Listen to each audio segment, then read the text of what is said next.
Okay, Mr. Artist, do you want to go ahead and call the meeting to order, and we'll just wait for Mr. Redmond to join us? Okay. You got to unmute yourself, Craig. It is 6:32, and I will call this meeting to order.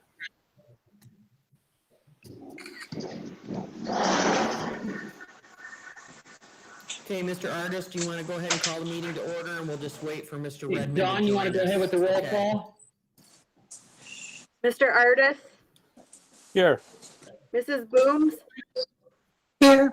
Mrs. Halsell, Mr. Kunkel, Here. Mr. McGinnis, Mr. Rainier, Here. and Mr. Redmond.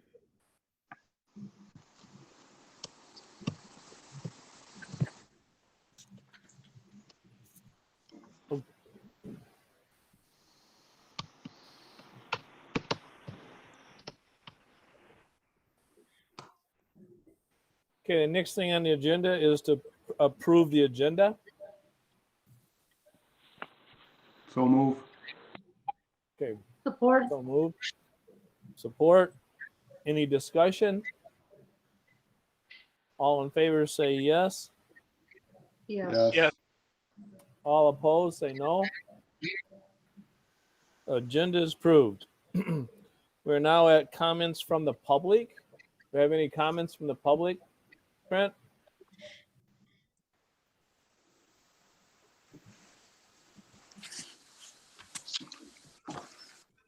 No comments. Okay, moving on. Review board committee items. Okay, so tonight we're going to go through a few things.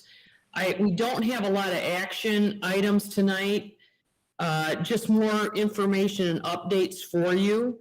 So there's just a number of items that we're gonna roll through, and if there are things that you want to make sure that we get on, just stop me and we'll plug them in. Okay, Mr. Redmond, are you with us?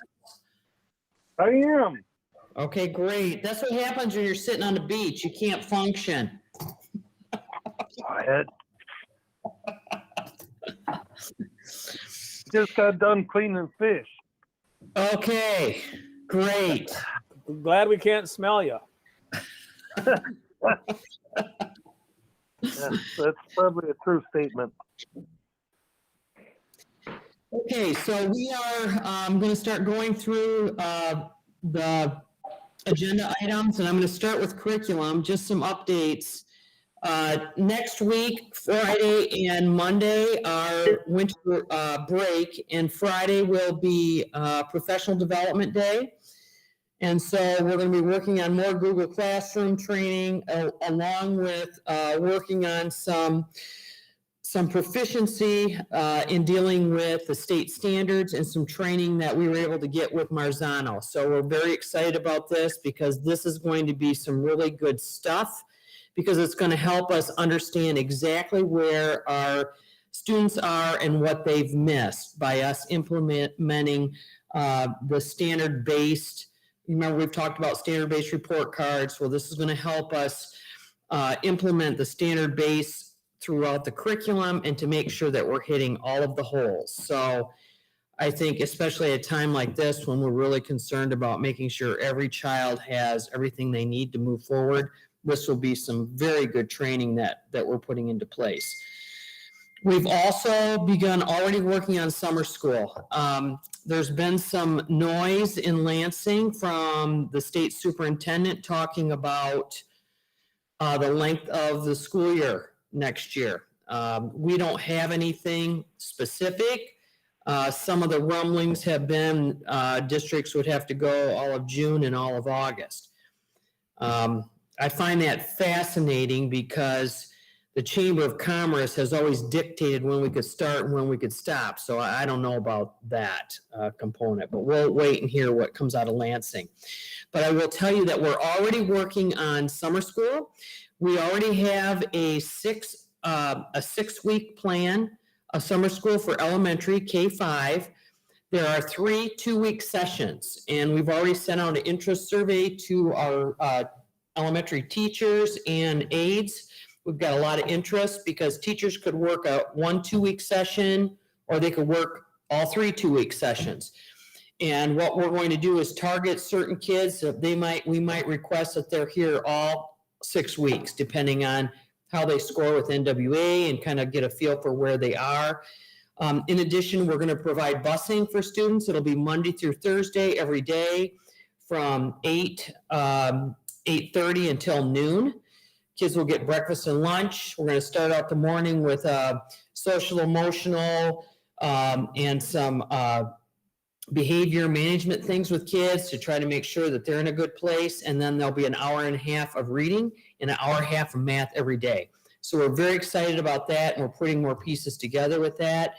The middle school and high school are working on a credit recovery program for middle school and high school that they would have to come in, and we would get those classes caught up. So just so you have that in the back of your head, we'll get you more details, but that is coming, and we're already putting that in place. We are going to be able to fund that out of the ESSER 2 funds from the feds. I think I discussed this last month with you that we're going to get probably over $1 million over the next 2 years that we're going to be able to use. So we want to put this right towards our kids and filling those holes that they have. I also, and I didn't put it in on the list, but this will be an action item, Ona, is you have the COVID learning plan, goal reporting extended. We already have that posted. We're going to just have you guys approve it. We are still finishing up our testing with NWA, so we'll have that plugged in here on the 12th when we get that done. But we're rolling along, and we already have that information there, and we'll have that updated and on our website.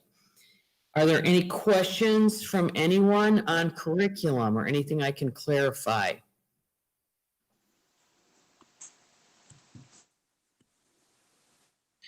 Okay, moving on to personnel. So if you remember, we've had a couple of teachers. We had Sarah Yonkman, who resigned at the end of last summer, and we filled that with a sub. So we have a secondary science teacher that's posted that position. We also have our middle school counselor, Sarah Clecchio, is retiring. And so that position is also posted. And we have an additional, Doug Petrosky is retiring, but we did not post that yet because we're not sure what we're going to need as far as certification and that. So we're still looking at that. So there are no new positions here. These are all just positions that we currently have in the district.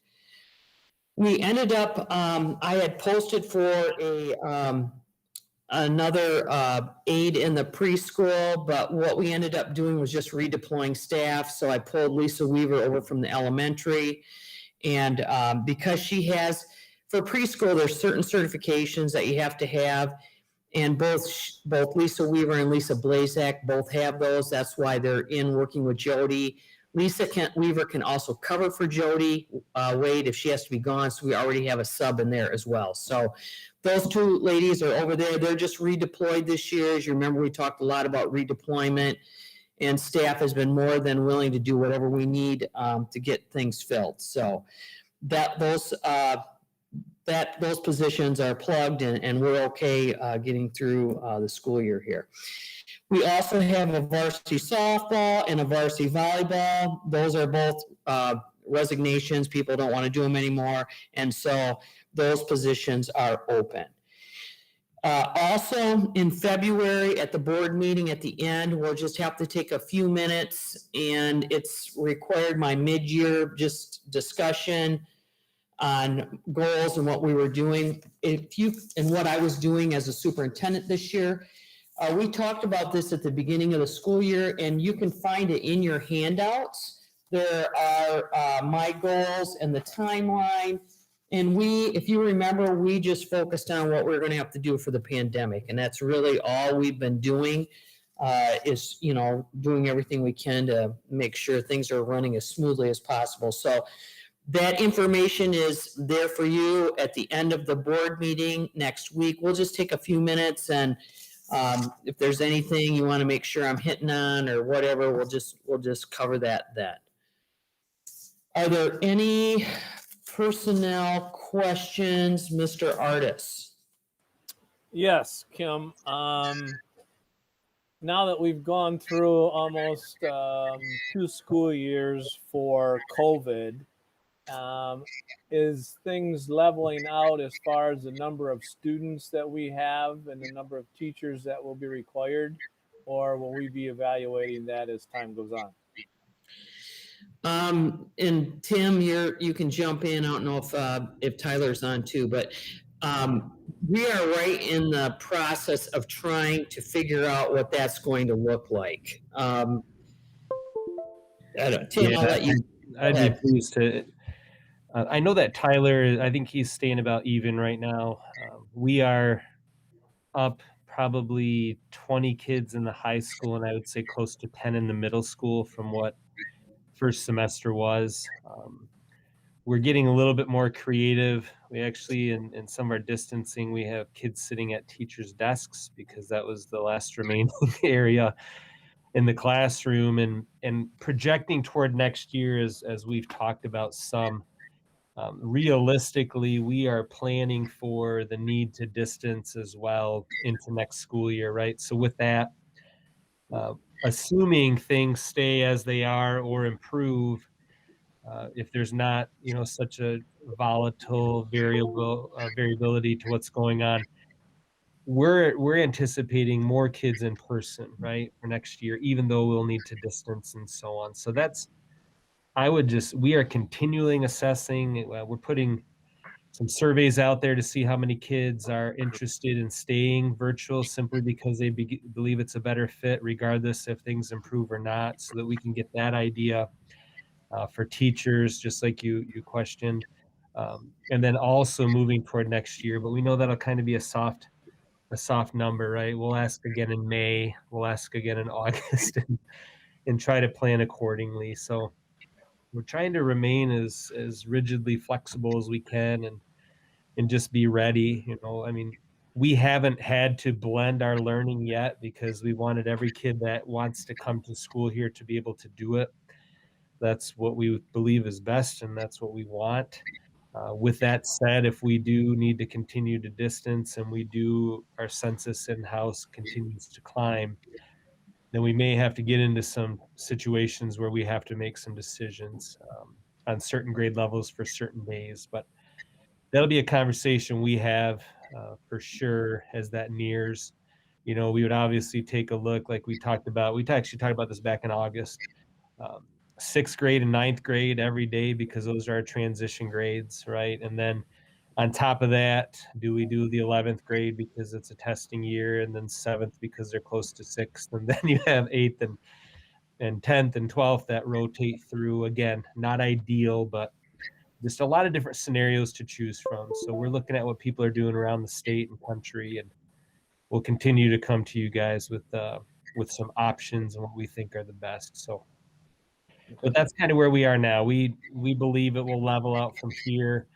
We might see a bump as we near spring. Weather gets nicer, and some parents want their kids to come back. I do anticipate that for the last 9 weeks, but we'll see. So, Okay, thank you. Yep.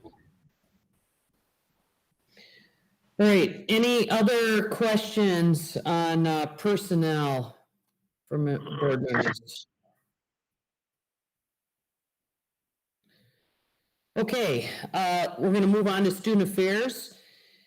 We are going to we're planning parent-teacher conferences. That will be February 16th from 4:30 to 7:30, and those will be virtual. So we did that in the fall. Actually, I will tell you, we had great participation from parents because they didn't have to come in, and we put them on the computer. We could talk to them. They could talk to us from their phone. So we really got a hold of a lot of parents in the past fall. So we were like, okay, we can do this. So that is a schedule that will be happening. We will be communicating that with parents. I already mentioned the midwinter break and President's Day. I want to mention a couple other things. Dale brought this up, and I told him I would throw it on the agenda or on the committee notes here, and we can decide if that's something that you guys want to do.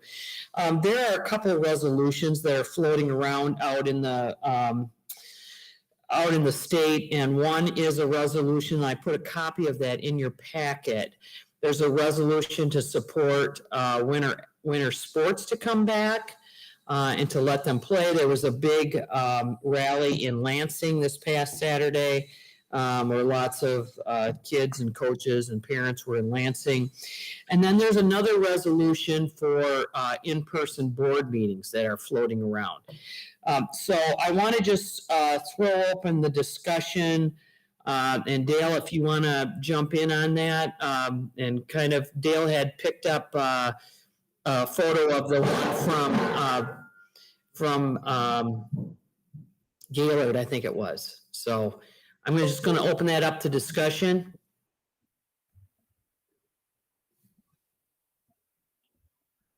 Thanks, Kim, for bringing it up. I from a discussion standpoint, I mean, my opinion, and it's been the same, is, and again, I'm not a psychologist at all, but I mean, I can tell the down, and Hunter goes to practice 3 nights a week, but at the end of the day, these kids, they're going to get together, whether we do it on the court or we do it on.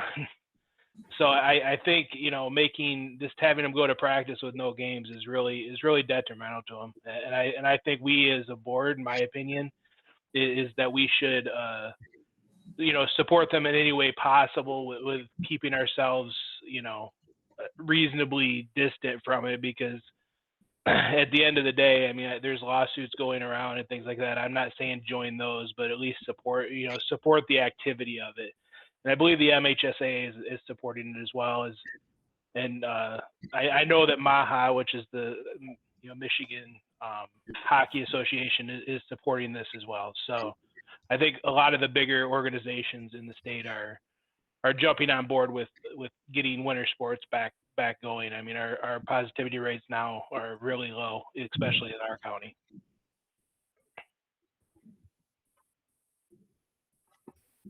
Thanks, Dale.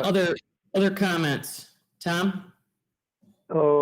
My personal opinion is that I agree wholeheartedly, and I don't have a problem with the show of support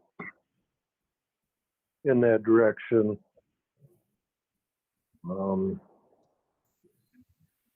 I think our youth is really struggling.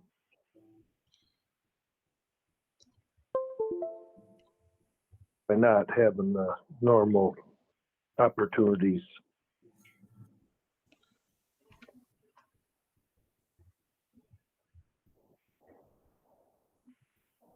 Thanks, Tom. Other comments? Yeah, just seen it with my son Darren too. We need some sort of normal to get back if we can. And so I'll support him any way I can.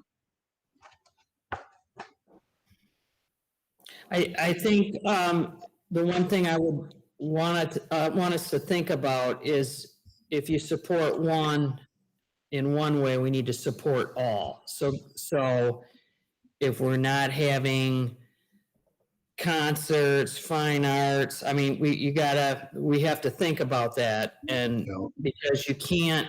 What we do for one, we do for all. That's what we do. So we want to think about, well, we're not just going out here on this. We need to think about all of that. So I just want to make sure we have that in our back of our head a little bit. So. Well, I think we should be. My personal opinion, if it's not time to do that immediately, it will be very quickly, and we need to be poised and ready and positioned to open it up, everything to every student. I just think we're there. Okay, so what I'll do is, this will be something that we'll vote on next week, And then I'll have it all together, and then you can vote on it if you want to continue, if everybody wants to do that, and that's, your call as a board. This goes to the Senate, and it goes to the governor's office. So it doesn't, MDHHS is the one that has shut us down. I feel like it makes you feel good to do it. I don't know if it's going to make any difference, just so you know. So I think just to understand the process of the political game players. Yeah, Tim? And this may not be my place, I just want to speak on behalf as the athletic director. Our students do feel supported by you, by us. I know that I've stopped by all the practices and just made sure that the athletes know that as soon as we are able, we're on board. We're on board with them being able to do what they need to do. I believe this week we were still at, I think, level C. We had the highest positivity rate in the state as Missaukee County. Level C in the 10 to 15%, right? And again, these metrics, I think all of us feel differently about them, most likely. Okay, we collectively, however, have made a lot of hard calls and through our action really have led in some directions, right? Like we have acted in a way where we believe that we are in the middle of a pandemic, not maybe not necessarily in the thick of it, but I'm not sure how you define that. And the resolution, as I read it, says that Lake City area schools calls on MDHHS and the governor to allow Michigan school districts the option to resume all winter sports seasons immediately. And we have even made decisions contrary to that. We've decided there's no wrestling this year, right? So I again understand the heart of it, understand the desire to go on record to say that we're here for you students. Our students know that we are here for them, and we will continue to, I believe, recommend that the decisions we make for our student body are let's bring them in person first so we can have what we have here, and then extracurricular is extra, as important as it is, because I see that daily as well with kids. The need, the desire, the connections that are not there as they typically are. So we lament those losses and try to put them in perspective each day. But those are just a few of my thoughts as I think about this. And I've thought about it a lot with colleagues, who have supported the Let Them Play group, and other superintendents and boards and so on that have stood up and said this is not okay. Those messages from those schools and those superintendents and those leaders have been consistent with what they've been saying all along, and I'd want to make sure we're consistent as well, if that makes sense. So hopefully that does. Thank you. Thanks, Tim.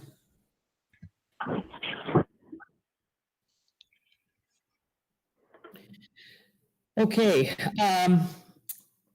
we will have that for a vote next week, guys. Read over the resolution, and we'll have it up for vote next week to approve or not approve, however you desire to vote. Okay, I want to talk about the weight room. Tom Redmond had brought this up to me, the weight room and community use. Right now,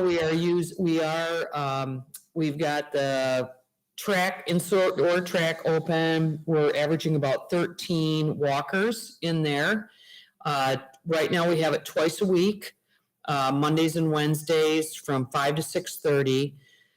We've had calls to open things up in the morning on the walking track, but the issue is I can't turn it around quick enough to disinfect it before kids get there, and the walkers, I just don't have enough manpower to manage that and to make it safe. And so, and to have that disinfection and all of that. And so when we explain that to the community members, they're like, no problem, we get it. With the weight room, I've looked at it. I've looked up all the CDC guidelines. I just don't know how we can do it. We would have to, you would have to limit the number of people in there. You would have to rope off machines and rotate people. You would have to have somebody in there the whole time. You have to clean it before they get on it, clean it right after they get off. The ventilation systems have to be, I mean, it's just, and right now we're trying to manage financially. I just don't know how we would do it and manage it. I just don't know at this point. And I'm just gonna open that up for more discussion with you guys. This is Craig, and I'm trying to figure out the difference of this and the difference of sports. If we can't do this, then how can we do sports and disinfect gyms and distance and all that stuff? I'm just a little confused here. Is the weight room specifically for the community or is it for athletes? Both. And you're saying we can't do it even for like our students, we can't do it at all? The students are using it, but we can clean, I mean, I've got a teacher in there, they're cleaning, wiping down, it's very tightly regulated. But if we were gonna open it up to the community, I just don't know how I could manage it supervision wise, cleaning wise.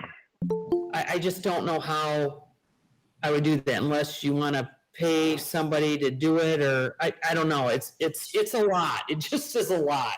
No, and I think from a community perspective, I mean, that's somewhat a nice to have. If they really need a weight room, they could go to a gym that has the ability and the means to do that. You know, if nobody was allowed, I think I'd have a different opinion. But I think if it's just the community, I think that's at this point kind of the same thing as not being open in the morning. As soon as we can get things regulated, I mean, I would open it back up for everybody. Like we've done just 2 nights walking the track from 5 to 6:30, but they have to wear masks when they're doing it. We got to clean it. We got to check their temperatures when they come in. I mean, you're really trying to manage it carefully because the other part is the district liability on that. So, for example, I get up. Go ahead, Tom. Well, you just told me we had a total of 13 people using the track. Right. So you can't tell me it's 13 people and then tell me it's a huge management challenge to take 13 people's temperature and make sure 13 people got their mask on. And I've flown a few times now under this virus thing, and the airlines are they're sterilizing or disinfecting their planes in 20 minutes or half an hour. And I don't know, they got some spray thing, and I've seen them use some other places where, I mean, we're using a spray thing in our church and going right down one pew and up the other. And I don't,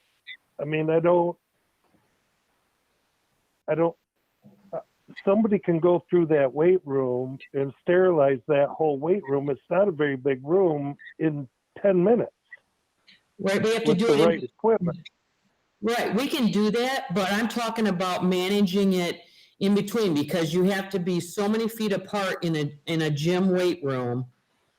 You can't be next to each other on the equipment. You'd have to block equipment off. They have to be wiped down after every use. Well, does it say wipe down?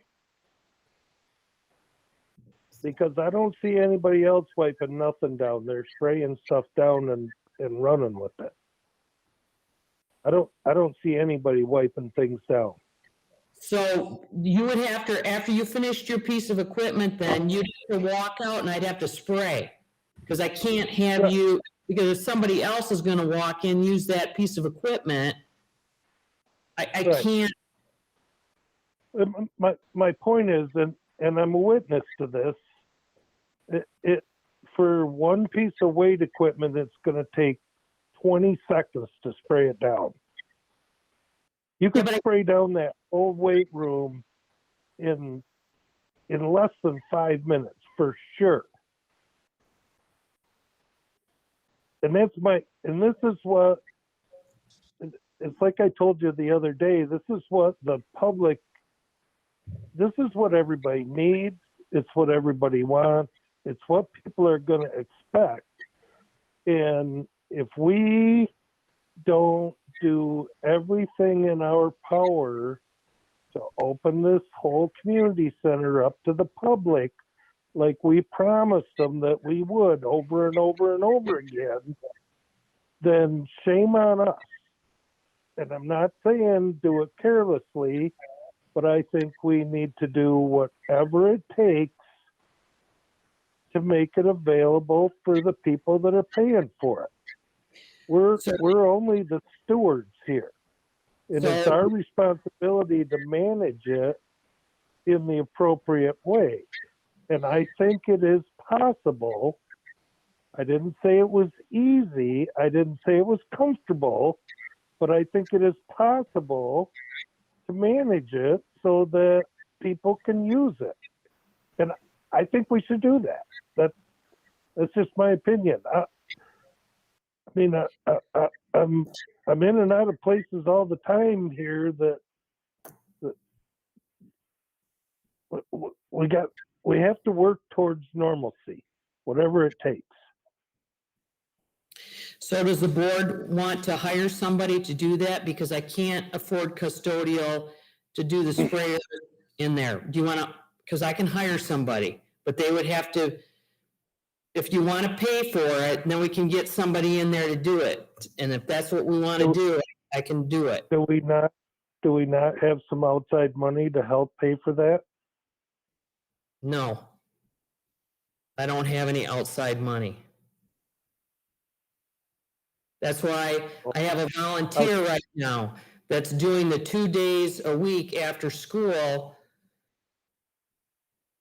from 5 to 6:30, but I would need somebody in there the whole time spraying down equipment. People would have to leave while you're spraying it down because you're moving from equipment to equipment. They'd have to walk out for a couple minutes while you spray stuff down, or you have to wipe it down. Because we spray classrooms all the time. We spray the gym, we spray classrooms, I spray Right. bleach. I have the equipment, but I can't, right now I can't assign a custodian to do that because I'm maxed with my custodians just managing the classrooms and the general areas. But if you want me to hire somebody to manage it, then we can do that. I think that we should look at it and put together a budget and a plan to do it so that we can make a good decision on what is it going to take to accomplish this. You know, you just mentioned, and again, I'm just one guy. It's just my opinion, but you just told me we have all the equipment. All we need is a person. And I mean, we're talking about one person that can manage the track and the weight room at the same time. No, It's not that big of a project. It's not that big a project. I disagree, Tom. I disagree. Well, what makes it so complicated and so hard? It's the protocols I've got to follow. Okay, I get that, but we said we take temperatures and, you know, we make sure that there's distancing and masks, and we spray down the equipment. What else is there?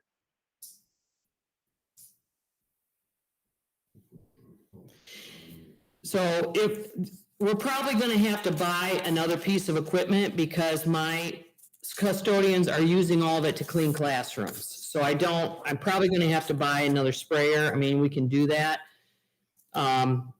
You're gonna have somebody in there that's gonna manage them, and they'll have to wear their masks, they'll have to do everything you can. That is 2,000. fine. Right, but there's 2,000 square foot in there, in that weight room, and so there's only so many people that can be in there at a time. How many I hours? understand that. I get it. Okay. All The right, well, restaurants are at 25%. I get it. I mean, that's just where we're at. But if it's 25% capacity, then we should have 25% capacity. I think we should be doing whatever we can to make it available to the public. Well, that's my opinion. how do you want me to schedule them, Tom? Like, I get 8 people show up, and then the 2 of them are gonna have to stand there for an hour while the other people are in their work. You'd have to schedule them, you get 30 minutes. You'll have to wait. Right now, we're not doing nothing. That's what we're doing right now. We're not doing anything. So if more than the allotted people show up at one time, then yeah, they're going to have to wait.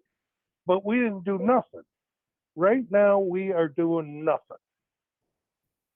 And the time is going to come very quickly that we are going to be expected to do something. And I think we need to work towards doing something. It's not going to be perfect. It's not 100%. Maybe only 2 people can be in there at a time. Yes, they're going to have to leave while it gets sprayed. I get all the things. It's the same for every single business in the whole United States right now. People are doing it, and so can we. Okay, It's not that complicated. okay, That's my opinion. And if nobody else wants to do it, then that's fine. But I'm telling you, the world is moving on. And we need to be on that. We need to be with them. We need to move forward. Do whatever it takes and get it done. That's my opinion. And nobody else is talking about this, so we can just move on to a totally different topic. Unless somebody else has got an opinion. But I just think we need to get ready and go. I think we need to support the sports, and I think we need to make a statement that says we do that. The wrestling thing is that's a different animal. And one of the reasons that we don't have wrestling is because we're having we don't have a coach. Yeah. That was an additional problem. I mean, we worked through a lot of things. Wrestling's you can't say that we supported everything else except for wrestling. That's not fair to anybody because we gave it a lot of consideration. We can only do as much as we can do, and we should do as much as we can do. Hey, Tom, it's Joe. Without doing anything. Go ahead. So with that being said, we can only do what we can do. Right now, we're at, I'm custodian shy. I got one that's sick with the COVID, and I got one on vacation, and I'm scrambling, trying to get people where they need to be right now. Well, and I get that, and I think Kim's comment about do we need to hire somebody, or is this whole disinfectant thing going to go away? You know what? Well, I'm not opposed to hiring somebody. I get that there's a lot more demand for personnel. I absolutely get that. So if we got to hire, I mean, it sounds to me like you could use an extra custodian anyways. Well, I could. This is my dilemma, is I can get a whole bunch of Right. part-time people, but if I don't work them, then I end up losing them. So I have to Sounds- kind of keep a balance of the amount of people I have on hand and make sure they all get a fair amount of work, or otherwise they'll just go somewhere else. So I get good people and I lose people.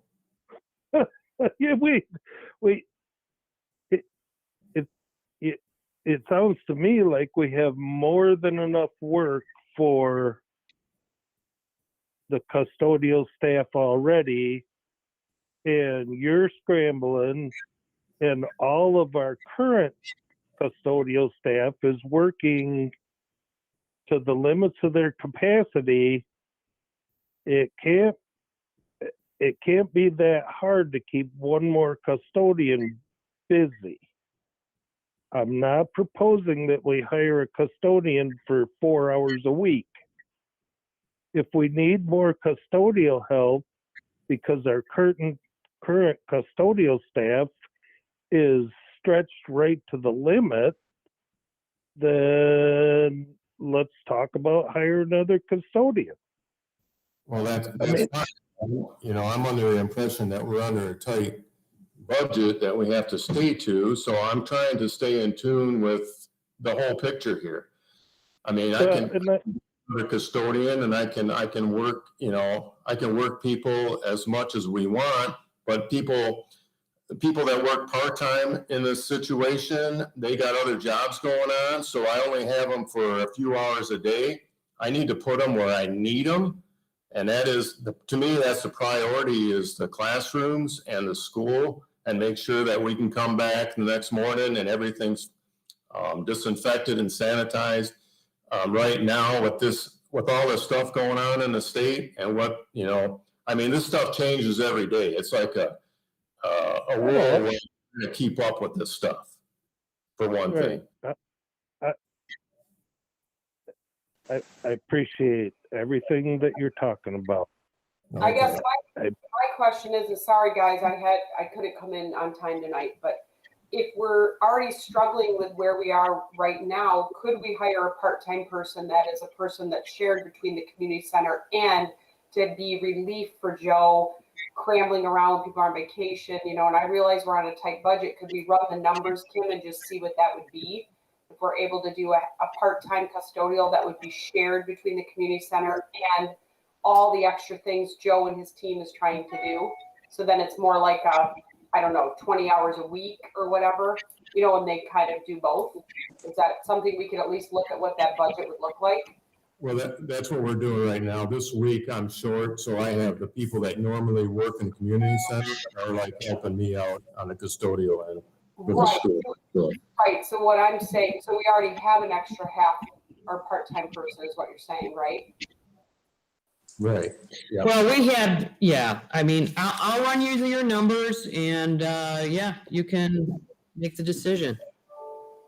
Well, what I'm saying, am I hearing that we really could use at least another part-time person anyway to help Joe out, regardless of the community center? Is that what I'm hearing? Well, it's a fine line. I mean, if we're gonna open up the community center, then yeah, we probably could get another part-time in there. Here's the other side of it. I'm not giving overtime to people. Nobody got raises on my administrative team, but I'm gonna do extra stuff. And so on the other side of this, I understand what the community thinks, but my staff who have worked ball games and stuff, helped clean and stuff, that didn't get any extra money and just did it. And then I'm gonna, so that's the other side of the fine line, because we have been working to try to, I mean, we're down to 8% fund balance. Tracy's gonna talk about the budget in a minute, and I have done everything I can to eliminate any extra dollars this year. That's why I got one volunteer, who's actually my brother-in-law, who's 79 years old, that's checking people's temperatures when they come in, and he did it without pay. If you're gonna have somebody up there wrangling the weight room, I'm gonna tell you right now, when you're dealing with AJ Wade up there, you're gonna have your wits about you when he says, I'm gonna work out next to this guy, or I'm not wearing a mask and you can't tell me what to do, because I've been in there with AJ. You're not gonna get a 79-year-old person in there. You're gonna need to hire a teacher, not a custodian. You're gonna need to hire a teacher that can manage it. So, and then if I hired one, and then I'm just saying, I'm kind of caught in a fine line. Whatever you guys want, I will do, but it's really a tricky thing. I'm not trying to make the community upset. I'm doing everything I can. But, and we just, you want to spend it? We can spend it. Can I So, ask one question? When the kids are in the weight room for weight training, is that class going on right now? yes, the teacher, Tim, I don't know, Tim, you can answer that. How is it cleaned during that, I guess? How is that? Do it right afterwards, and I think they keep it down. Ask Tim, he can. Yeah, good evening. Each of the students cleans whatever equipment, whether it's a dumbbell, a weight bar, whatever, the weights themselves. And then Todd does it afterwards, and then Joe has them coming in every 4 hours to clean as well. Okay. Does that make sense? There's a lot of redundancy built into what we are doing, but if the adults were in there for community center, we couldn't do the same protocol. Yeah, I think we totally. I think we could. And then, do you see what I'm saying? I do. The added piece that I see is that there would be the redundancy piece, or the assurance of one of our people going in every so often, and definitely at the end, to ensure that when a student picks something up the next morning, it's good to go, right? Right. So that's the piece. And you guys joined me. Some of you, we did not have a janitor clean a bleacher and the outside facility or the inside facility for volleyball this entire fall, simply because they needed to focus inside with the extra things they were doing, right? Some of you actually picked up a Swiffer or a spray bottle and did different things with me just to make that happen. And I had a crew of parents that took care of it as well. I mean, I understand. I think we very well could look at the protocols we have in place, because not everyone understands them, and then figure out what are the logical steps to get back to a place where we are comfortable with people up there. And then I don't know if that includes any quotas in terms of what's happening with the metrics around here, or if we care about that. But what is the pathway to get back there?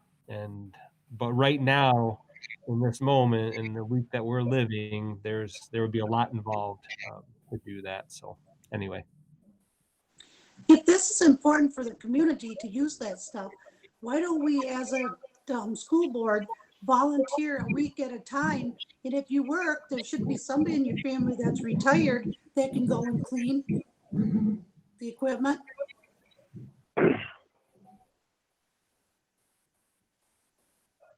So, Ona, what you mean, like as board members, we would go and assist? Is that Yeah. what you're saying? Mm-hmm. I'm not going to volunteer for that. I want the weight room open as bad as ever. We need to take care of our students first, and I think if anything, you just have a conversation with community members that would ask, and to say the cost is prohibitive. I do think it should be open. I'm on that side of the fence, but I'm not going to volunteer people to go in and clean the weight room.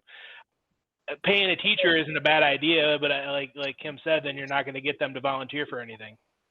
Right. That's the challenge. I think they're stretched to their limit right now. The teachers, custodians, I think they're exhausted. If you go into school when they're cleaning and stuff, they're exhausted. Mm-hmm.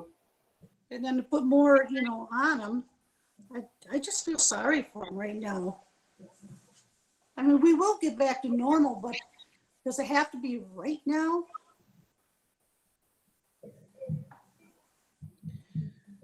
Okay, I think we beat this one pretty good, guys. So think we'll move on. I appreciate everybody's comments. I'll put the numbers together and protocols and procedures. We'll put those things together and you guys can make a decision, okay? And let me know for sure what you want to see happen. Okay, we're going to go on to operations. We'll have a couple action items here. Approve sinking fund project pay apps. And then we'll have the roof bids and timber bids are out right now. What I would like to do is probably Tuesday next week, I'd like to do a quick oversight committee. If I could get Kunkel, Artis, and Redmond, that we could look over the bids and you guys could decide yay or nay on the roof and on lumber, what those are gonna look like. So if we could have a short meeting on that on Tuesday, if that would be possible. If that doesn't work, maybe Wednesday morning or whenever you guys can prior to the board meeting. But just to review those and come up with what we want to propose to the board.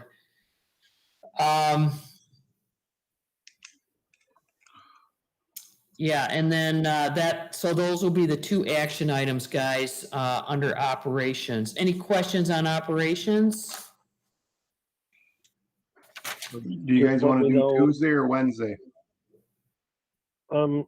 I can do either one. Just gotta let me know. Anybody have a preference or? Tuesday morning would work for me. Okay, Tuesday would work for me too. This is Craig. okay, I'll set it up and we'll discuss Tuesday morning, okay? Perfect. Thank you. All right, thank you. Okay, we're gonna go on to finance. We have our budget amendment. I'm gonna turn it over to Tracy. She's going to give you an update on our budget amendment. I have the rolled up budget. I believe it's in the pink that we have. And she's gonna go through some assumptions for you and walk you through that. Tracy? Hello, everyone. So to start with, I'll let you know that our current membership per the Super Blend is 1,189.29. We had budgeted for 1,180 students, so we're a little better off with that Super Blend. The enrollment that I saw for this week, our actual enrollment is 1,154 students. We did also receive a little more in at-risk and MIPSers money than we expected, so that's about $80,000 between the two of those. So when you're looking at those numbers there, keep in mind that the land sale and the timber sale totals are not included. We don't have that money in hand yet. We don't have a deal done, so we're not including any of that money. Any questions on that revenue side right now? Okay, so moving on, just a few items in the expenditures. We did add from the original in November amendment, an additional long-term sub in the middle school. We have 3 total teacher subs, long-term in the middle and high school, to accommodate those smaller class sizes. And we were able to cover all of those with the CARES money. We do have our 2 long-term para subs in the elementary. Those are also paid for out of CARES funding. Right now in operations area, we have $20,000 remaining budgeted for custodial supplies, for PPE and sanitization. That's budgeted again from the CARES, from the ESSER monies. I've talked with Joe and they're working on looking at what we're going to need to get us through the end of the year. So that's kind of a question right there. If we don't need it in that area, then we can allocate that to cover something else, like internet connectivity. So currently we've spent 70,000, a little over 70,000 between PPE, sanitization, the sprayers, so that smaller equipment, and the supply. Just to give you an idea where we're at going this far into the year. We do have right now, from my count, 5 substitute EduStaff custodians on top of what we already have. They don't all work full-time. But we do have 3 that we're able to pay from the CARES money and 2 that are kind of partially paid from the CARES, but some of that is coming from the general fund to pay for that. On the transportation side, we do appear to be still on track to save money, as we had expected to, with the reduced runs, doing those separate for the high school, middle school, and elementary. And one thing to keep in mind as we go forward, I don't have all of the invoices yet. Dean's kind of behind in their invoicing, but the cost of the runs to deliver the meals while we were shut down will be charged to the food service fund, not the general fund. So that will give us a little bit of savings on the general fund side as well. We are still waiting, though, for any invoicing from them on the sanitization cost of the buses. That was an additional cost to us this year that we had talked about with them in August. I have emailed consistently. I still don't have anything. I'm going to stop being so nice here probably next week and see if we can get some numbers on that. It's kind of hard to budget and know what we're going to be looking at if we don't know how much it's going to cost. So we'll come up with something on that. So when you're ready to vote on that amendment next month, we'll have some idea for you what that's going to cost. Internet connectivity is another biggie. We're estimating to cost about $150,000 for the year, and that's the cost to have internet in the homes for our virtual students. That's a little higher because of the shutdown. We're calculating about an additional $30,000 from what we had originally budgeted for that. Currently, we've paid about $87,000 towards that. We did also keep in mind we did hire, or we're paying for an additional K-12 ETA tech. They run our tech side of things to help manage those virtual devices, all those Chromebooks. They get broken, things need to be fixed, need to be repaired. So we have an extra tech that's helping manage all of that, and that's about $20,000 for the year.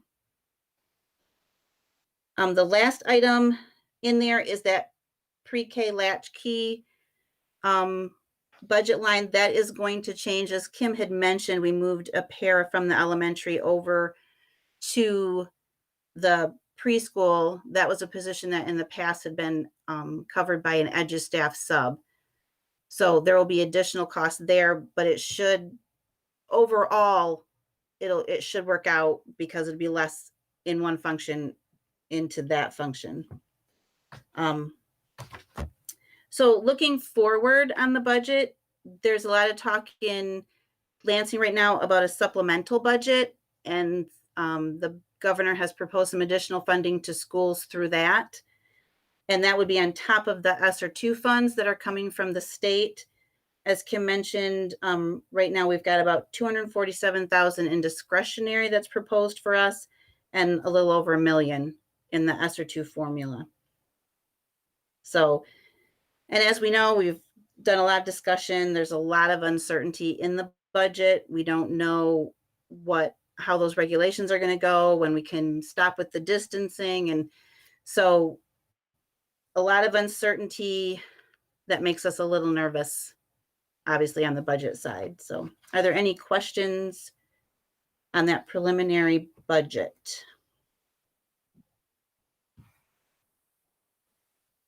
Is just making sure I understood you correctly. You haven't included any potential income. I mean, like the timber you said was clear. You haven't put that in there because we don't know what it is exactly for sure. In the same way with the potential extra income for the state, you don't have anything included on the revenue side for that? That's correct. I have nothing included. Okay, that's good.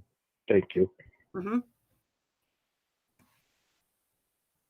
Anyone else? Okay, thank you. Thanks, Tracy. Upcoming spring count will be February 10th, so we'll have that. And that's all we have for finance. Any questions, Tim, on finance? Okay, great, thanks. Hey, Teague. Okay, under Kim? policy. Kim, Yes. this is Craig. I just have one question. Is there any Yes. updates on the sale of the property? Tim, I haven't heard anything. Is there any updates on the sale of the property? Is that what you said? Correct. So I talked with Nina last week. Everything's moving along, all the phases. Everything is on target. I tried to get her to give me kind of a closing date.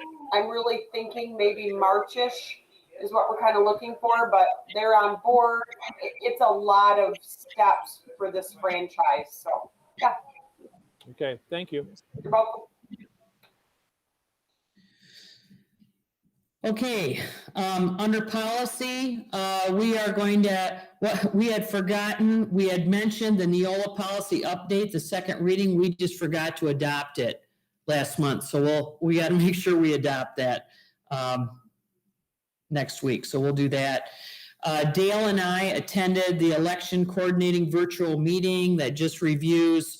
I informed them that no, we were not doing any more millages or bonds. And they just went through the processes and protocols with the townships for elections held every 4 years. Now, Dale, do you have anything that you want to add to that? No, it was a very quick meeting, and it looks like there was really no changes, so there's nothing to add. Okay, so thank you, Dale. So just as you got my email earlier about our student, and that's all I'm going to say. If you had questions on that, you can talk to me personally about that. I don't want to violate any FERPA with that. So your Troon report is included for your review. A lot of COVID stuff in there, different things. I feel that overall, the district, we have stayed on top of policy changes with COVID rules and regulations. I'm continually talking to Union. I think things are moving along fine, and as well as could be expected. So I feel like overall, we're in a decent place and as good as can be expected. Anybody have anything else for discussion?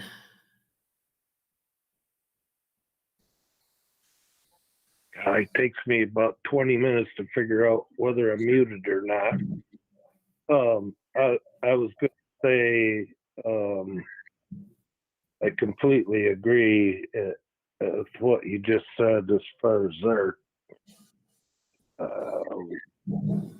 Still, I look around and I see the turmoil in a lot of places, and you guys and your entire staff have done a phenomenal job, and I still don't hear any grumblings. I just don't hear anything. So, Thank you. We all, on behalf of the staff, we very much appreciate that. Thank you very much. It's not something that's taken lightly. Thank you.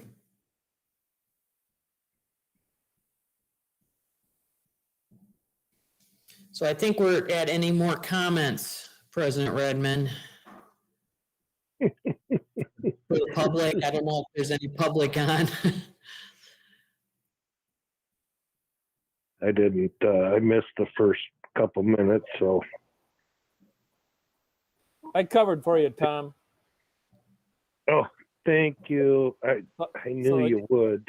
So you can pick it up now and finish this. We're adjourned. Thank you, everybody. No. You got to have comments from the public. Did we do that? Oh, I thought Kim just. What? It said no publics from the comment. There's no Yeah. public comments listed at the bottom. Okay, thank you. Thank you, Thank everybody. you. Have a good night. Okay, good evening. Thank Meeting you. adjourned. Night. Bye. Bye.